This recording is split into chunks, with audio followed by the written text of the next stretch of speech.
Hello साथीहरु सबैजनालाई नमस्ते छ। Good morning Nawalparasi. यतिखेर भने हामी नवलपरासीमा छौं र हामी यहाँ सरिया लोड हुँदैछ हाम्रो। हिजो आधी लोड भएको थियो भने आज आधी लोड हुँदैछ र साथीहरु यतिखेर भने हामी खाना बनाउने तयारीमा छौं है।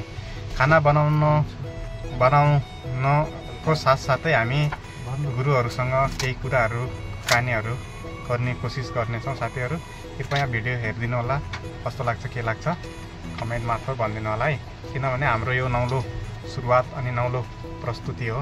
केही कमी कमजोरी हुन सक्छन्, कृपया त्यही कमी कमजोरीहरुलाई के हुँदैछ के राम्रो नराम्रो हैन सल्लाह सुझाव दिनु होला।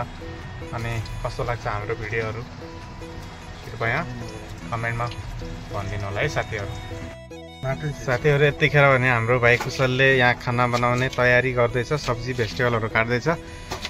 खुर्सानी, अदुवा अनि टमाटर अनि यता हाम्रो गुरुजीले आलु काट्दै हुनुहुन्छ। कस्तो काट्नु लामो काट्नु छोटो जस्तो काटे पनि हुन्छ। अनि उता गोबी काटेर राखिरहेको छ अनि रायोको साग छ है साथीहरु। हामीले यता भात चढाइसकेका छौं र एकैछिनमा हाम्रो लोड हुनेवाला छ। हिजो आधी लोड भएको थियो, आधी अहिले एकैछिनमा हुन्छ। अब खानासाना पकाउने हो, खाने हो अनि लोडसोड गरेर हिँड्दै जाने हो है। हिँड्दै हैन के गाडीमा जाने हो भन्ने। यस्तै छ साथीहरु, के गर्ने है। यताको सबै आफ्नो काममा बिजी छन्। कोही आलु काट्नमा बिजी छन् भने कोही यहाँ खुर्सानी काट्नमा बिजी छन् है। अगाडिको नि उ भयो। त्यतिखेर भने हाम्रो भात पकाउने कामहरु सकिसकेको छ। भात पाकिसकेको छ, सिटी आउन थालेको छ र यहाँ भने साग सब्जीहरु कटिङ भइसकेको छ र हामीसँग सोयाबिनको प्याकेट पनि छ, सोयाबिन पनि र मिक्स भेजिटेबल बन्दैछ आज। भाइले हेर्न कति मजाले काटेको, अहिलेसम्म काट्न सकेको छैन। यो आदुवा काट्न पनि एउटा के हेर त एउटा बन्चरो ल्याएर दिनुपर्ने छ अब है आदुवा काट्नलाई पनि। साथीहरु हाम्रोतिर भने बिहान बिहान एकदम चिसो हुने र एकदमै कुहिरो लाग्ने गर्छ भने यतातिर भने त्यस्तो छैन। राति पनि गर्मी, बिहान पनि साह्रो चिसो छैन। तर हाम्रोतिर भने एकदमै कुहिरो लाग्ने हुस्सो लाग्ने हुन्छ है। यता हामी गाडीमा छौँ, हाम्रो खाना बनाउने काम। के छ हाल खबर? आज ठ्याक्क हामी खाना बनाउने बेला अहिले अलि भिडियो बनाइरहेको छ। के गर्ने आज 2 दिन भइसक्यो बसाइ छ, खायो बस्यो। त्यही के गर्ने। गुरु नमस्ते। नमस्ते। के छ सन्चै हुनुहुन्छ? हजुर सन्चै हुनुहुन्छ? एकदमै आरामै छु म पनि। अनि हजुरको घर चाहिँ कता? मेरो सुदूरपश्चिम सुर्लाफाटा नगरपालिका 8। अनि त्यो गाडी लाइनमा आउनु भएको कति भयो, कति वर्ष जति भयो गाडी चलाउन थाल्नु भएको हजुरले? गाडी चलाउन थाल्नु भएको 2064 सालबाट स्टार्ट गरेको, अहिले भइसक्यो 14-15 वर्ष भइसक्यो। अनि यो 14-15 वर्षको अन्तरालमा भोग्नु परेका समस्याहरू के कस्ता समस्या भोगेर आउनुभयो? कतिको मेहनत लाग्दो रहेछ? अब आउने नयाँ भाइ बहिनीहरूलाई हैन, जो नयाँ आउन चाहनुहुने, गाडीमा काम गर्न चाहनुहुनेहरूका लागि के भन्न चाहनुहुन्छ? के भन्ने, राम्ररी काम गरे भने अलिक छिटै सिक्न सक्छन्, राम्ररी काम गरेन भने अलिक ढिलै सिकाउँछन्। ड्राइभरहरूले गाडी दिनलाई मान्दैनन् सबैले। सबै गुरुजीले अब सबैलाई समस्या परे हुन्छ बाटोमा। यस्तो भिड भडका छ, बाटो हाम्रो साङ्गो छ, एकदम धेरै साङ्गो बाटो हुनाले हामीले अलिक केटाहरूलाई दिनलाई डर लाग्छ। के गर्ने, त्यस्तै हो। अब के भन्नुहुन्छ भने मैले सुनेको तपाईँले नेपाल भन्दा इन्डियामा पनि गाडी चलाउनु भएको थियो अरे। पहिला स्टार्टिङ वहीँ इन्डियादेखि गर्नु भएको थियो अरे। इन्डियादेखि गरेको। मैले अहिले 2009मा इन्डियामा सिकेको। त्यहाँबाट 9बाट 12-13 इन्डिया बसेको। त्यहाँबाट 12-13 इन्डिया बसेर ठ्याक्क तपाईँको 15-16 नेपाल छिरेको। ए भनेपछि नेपालमा गऱ्यो भने गर्न सकिन्छ नेपालमै पनि, विदेशिनु पर्दैन। किनभने लाखौँको सङ्ख्यामा हाम्रो नेपाली दाजुभाइहरू विदेशिने क्रम जारी छ। अब राम्ररी काम सिक्यो भने गर्ने हो भने नेपालमै छ। त्यसो भयो नेपालमै छ।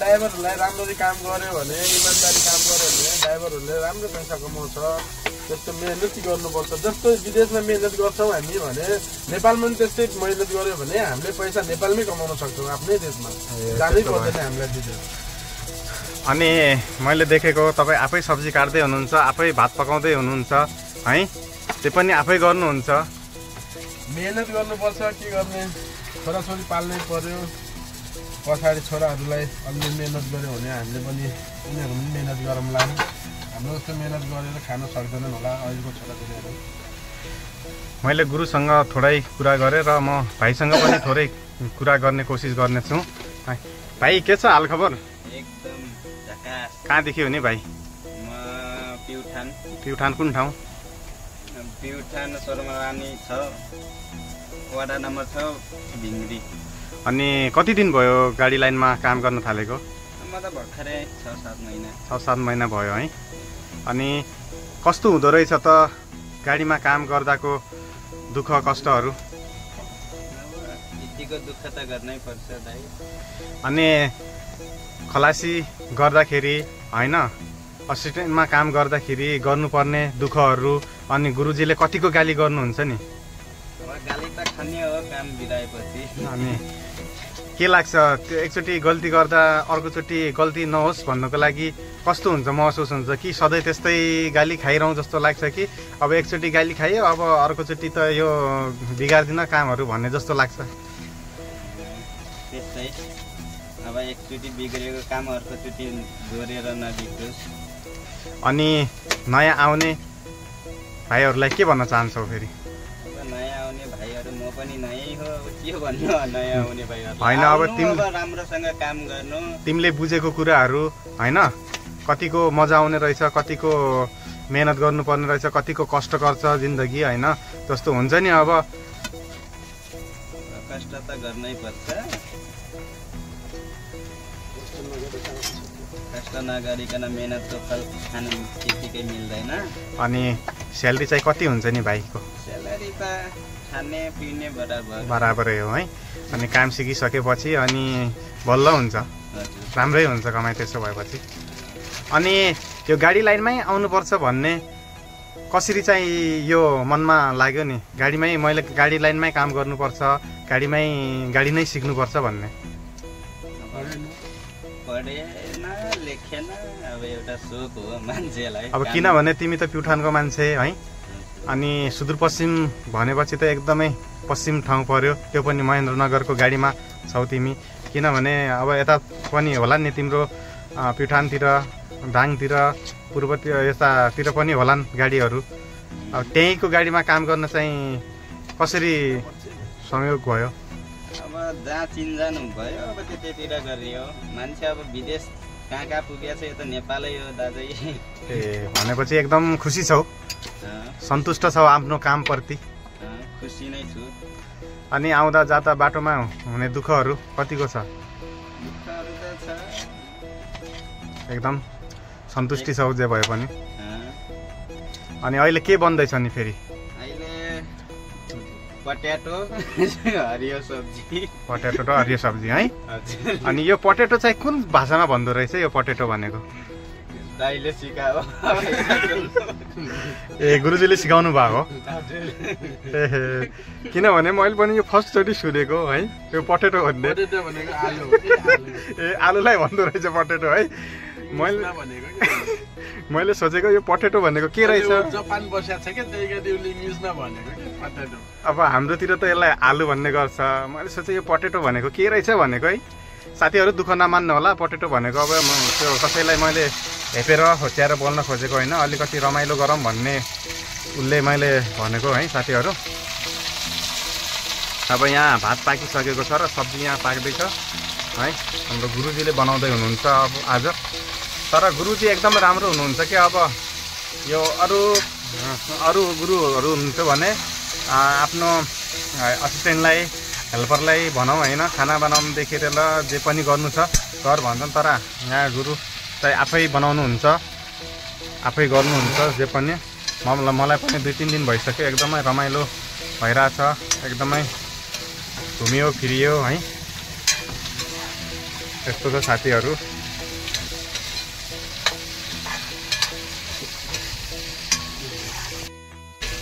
फेरि पनि म गुरुसँग केही कुराहरू सोध्न चाहेँ है। गुरु, तपाईँलाई जस्तो हुन्छ नि नयाँ केटाहरू फ्रेस केटाहरू आउँछ अनि केटाहरू काम सिक्दै हिँड्दै गर्छ अनि त्यो केटाहरू काम सिकेर हिँड्दै गर्दाको समस्याहरू होइन, किनभने तपाईँहरू एकदमै उनीहरूलाई काम सिकाउँछौ, गाडी चलाउनदेखि लिएर सबै कुराहरू सिकाउनुहुन्छ अनि फेरि त्यो सिकायो भने केटाहरू भागिदियो भने अब नयाँ केटाहरू खोज्नुपर्ने हुन्छ। अब नयाँ केटा आउँदाको समस्या कतिको हुन्छ? समस्या त अलि हुँदै हुन्छ, के गर्ने, समस्या भएर पनि के गर्ने, आफूलाई आफ्नो स्थिति यस्तै छ, गाडी लाइन चलाउनै पर्यो। केटा आउँछ कहिले जान्छ, अब गाडी सिकेपछि गइहाल्छ, किन उसले पनि आफ्नो पेट पाल्नु छ। तलब कम हुन्छ यसमा, फेरि खानामा आफूले गाडी सिकिसकेपछि उसले अब तलब खोज्छ नि त, अलि ज्यादा तलब खोज्छ उसले। अब अलि काहीँ उसले पनि बिहे गरिरहेको छ भने बालबच्चा पाल्नुपर्छ उसले पनि, त्यही गरी उसले पनि अर्को गाडी खोजिहाल्छ क्या चलाउनु। अनि गुरु, तपाईँले यो गाडी लाइनमा र नेपालमा गाडी चलाउन थाल्नु भएको 14-15 वर्ष भइसकेछ है। त्यो 14 वर्षभित्र तपाईँले कतिजनालाई ड्राइभर बनाइसक्नु भएको छ र कतिजना गाडी कुदाउँदै हुनुहुन्छ नेपालको बाटोमा है? कतिजना कहाँ हुनुहुन्छ? अहिलेसम्म सबै नेपालमा छन्। 4 जना मेरो छोराहरू नेपालमै गाडी चलाइरहेछन्, 2 जना चाहिँ विदेश गएछन् छोराहरू, विदेशमा पनि चलाइरहेछन् केटाहरूले। अहिले 4 जना चाहिँ नेपालमै, 2 जना ट्रक चलाउँदैछ, 2 जनाले अलिक सानो सानो गाडी चलाउँछ। भनेपछि तपाईँले 6 जना चेलाहरू उत्पादन गरिसक्नुभयो र 2 जनाले ट्रक चलाउनुहुन्छ अनि 2 जनाले सानो र 2 जना विदेशमा हुनुहुन्छ। अनि आफ्नो चेलाहरूले यतिको मेहनत गरेर अनि अगाडि बढेको कतिको खुसी लाग्छ त आफूले? राम्रो लाग्छ मलाई त, खुसी लाग्छ। कहिले अब बाटोमा यसो भेट्यो भने, छोराहरू भेट्यो भने, ओ अङ्कल के छ हाल खबर भन्छन्, उनीहरूले सम्झिन्छन्। कहीँ गाडी केही भयो भने, टायर पङ्चर भयो भने टायर हालिदिन्छन्, मलाई हेल्प गरिदिन्छन् उनीहरूले। त्यति नै हो, बाटोमा सहयोग गर्छन् साथीभाइहरू बसिरहेको। भनेपछि एकदमै खुसी हुनुहुन्छ है, किनभने आफूले सिकाएको केटाहरू, आफूले यो गरेको केटाहरू अगाडि बढेको, अगाडि केही गरेको होइन, एकदमै राम्रो लाग्छ, खुसी लाग्छ। एकदम राम्रो लाग्छ मलाई त, म त खुसी हुन्छु। छोराहरूले काम अगाडि बढेको देख्यो भने धेरै राम्रो लाग्छ मलाई त। धन्यवाद छ गुरु, तपाईँसँग छोटो अनि मिठो कुरा गर्न पाइयो। अब हामी भने भिडियोको अन्तिमतिर छौँ र अन्तिममा जाँदा के भन्न चाहनुहुन्छ तपाईँ? ठिक छ, छोराहरूलाई शुभ यात्रा भन्छु, राम्रो चलाउनु, चाहिँ फेस लाग्ला हेरेर चलाउनु होला गाडीहरू, त्यति नै हो, अरू के भन्नु। किनभने अब ड्राइभरको जिन्दगी है, रातभरि नभनी दिन रात नभनी हिँड्नुपर्छ है। घर भने पनि यही अनि परिवार भने पनि यही, जे भने पनि यही हो। दार रक्सी खाएर नचलाउनु भन्छु म त। हो, एकदमै ट्राफिक नियमको पालना गर्नुपर्छ, ड्रिङ्क्स गरेर गाडी चलाउनु हुँदैन है। त गुरु, अहिले के बनाउँदै हुनुहुन्छ? यो के को सब्जी हो? आलु, गोबी, सोयाबिन, हरियो साग हालेर। ए, भनेपछि यहाँ भात पाकिसक्यो र अनि यहाँ सब्जीहरू पाक्दैछ अनि 2 जना गुरु चेला मिलेर बनाउँदै हुनुहुन्छ है।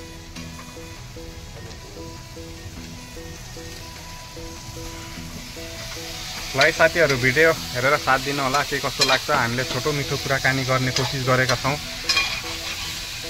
कस्तो लाग्छ भिडियो राम्रो लाग्छ भन्ने कृपया कमेन्ट मात्र भनिदिनु होला, किनभने अब यस्तै हो, स्ट्रगल गर्नैपर्छ, जहाँ भए पनि काम गर्नैपर्छ, मेहनत गर्नैपर्छ। मेहनत बिना केही पनि सक्सेस हुँदैन। सक्सेस हुनको लागि मान्छेले मेहनत गर्नैपर्छ, एकदमै स्ट्रगल गर्नुपर्छ है साथीहरू। त्यही भएर जो जहाँ भए पनि स्वस्थ रहनुहोस्, मस्त रहनुहोस् अनि व्यस्त रहनुहोस् सधैँ भन्दै बिदा हुन्छु म पनि। हस् त, धन्यवाद। यतिखेर भने हाम्रो सब्जी पनि पाकिसकेको छ र यहाँ भात पनि हाल्ने कामहरू भइरहेको छ। यहाँ भात पनि पाकिसक्यो, सब्जी पनि पाकिसकेको छ र एकछिनमा हाम्रो खाना खाने कार्य चाहिँ हुनेछ।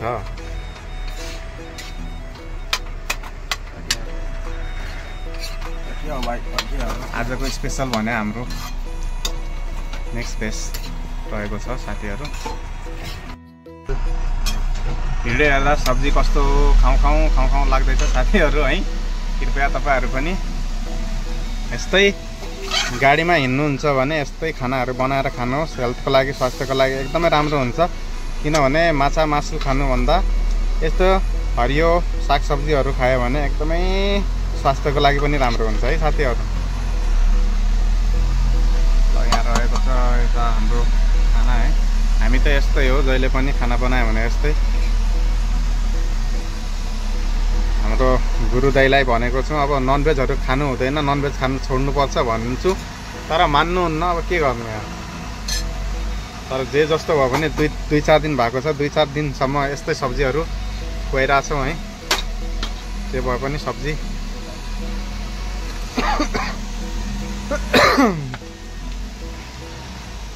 यसले पनि एकदम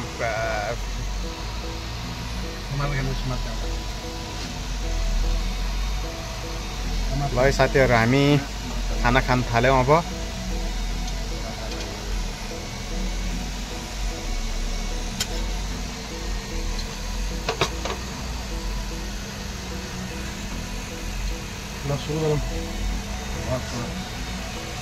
ल ल ल सुरु गरम सुरु गरम। ल सुरु भयो। ल भाइ सुरु गरम गरिहालौँ। गर्ने हो। ल सुरु भयो। ल